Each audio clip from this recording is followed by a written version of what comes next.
Arya Lege's romantic series.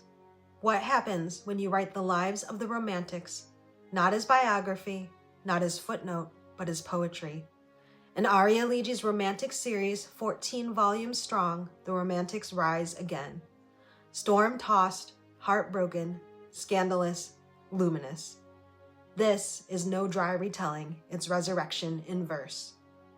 Each book is dedicated to a single figure of the age, sometimes the famous, Coleridge, Shelley, Keats, Byron, and sometimes the forgotten, Mary Darby Robinson, or lesser-known poets who shaped the romantic world.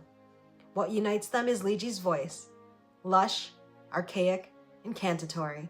She uses the cadence of the 18th and 19th centuries themselves, as if the poets were whispering directly into our ears. Reading these books feels like holding a seance with history. I will talk about 4 of the books in the series here, just to give you a flavor.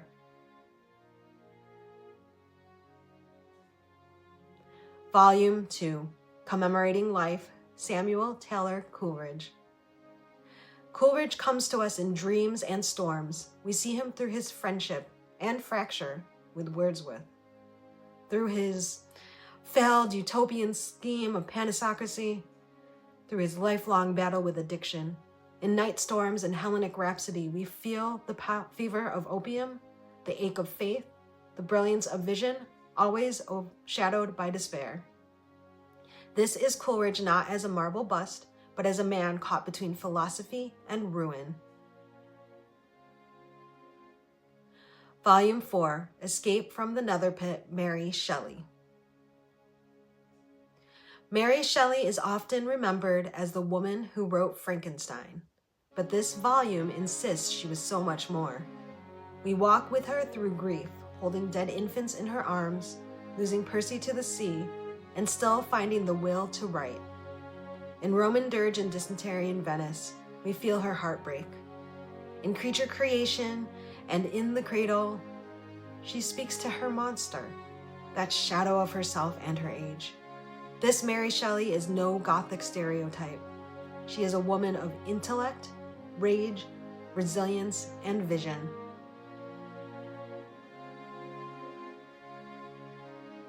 Volume 6, Endymion Unchained, John Keats. Keats burns with beauty, but always against the shadow of mortality. His father's sudden death, Night Road. His brother Tom's decline, Standing Pool. His love for Fanny Brawne, Swoon.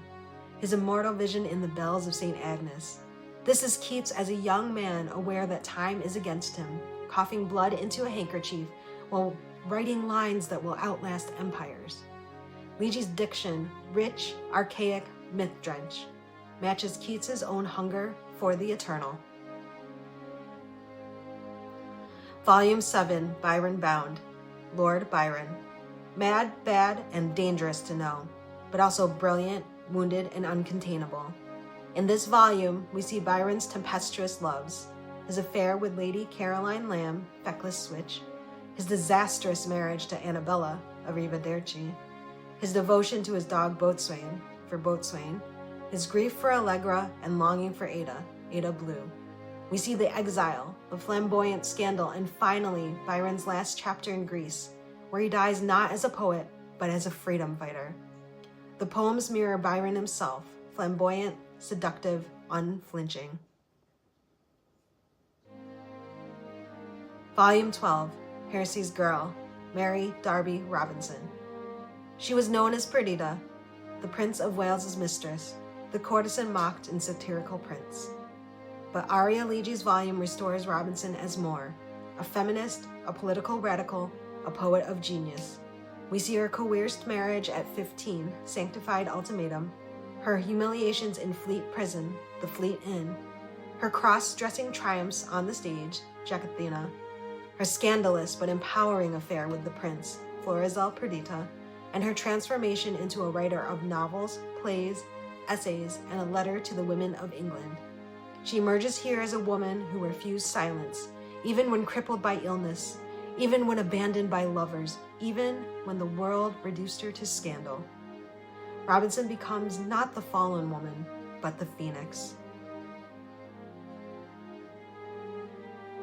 Arya Lege's style is unmistakable. Dense, archaic, full of dust and air. For some readers, it may feel challenging, but that challenge is the point. It slows us down.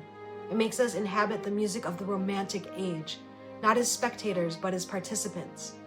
The poems are half history, half spell. Footnoted, researched, yet also incantatory, as if the dead are speaking through them.